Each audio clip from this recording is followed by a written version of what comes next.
The Manipur government is set to enforce a law that will put an end to the practice of hereditary chieftainship in the state's Hills region.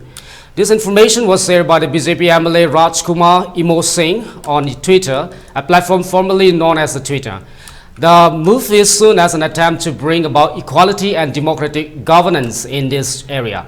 Chief Minister N. Biren Singh announced in the Manipur Assembly on Monday that the government will enforce an act from 1967 aims at abolishing hereditary chieftainship.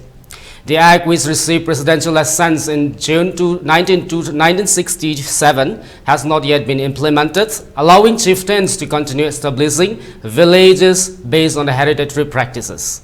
Imo Singh, the son-in-law of the Chief Minister and a BJP MLA, highlighted the need for the Act's implementation, noting that Manipur is the only northeastern state where it has not been enforced. He pointed out that Mizoram implemented a similar act in 1954. The hereditary chieftainship system has been criticized for its potentially exploitative nature, often leading to the nepotism and autocracy.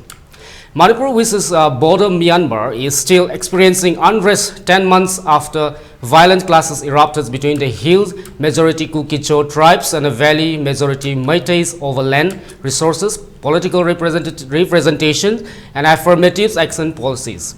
Following these clashes, 10 Kuki-Cho MLAs have called for a separate administration to carve out from Manipur.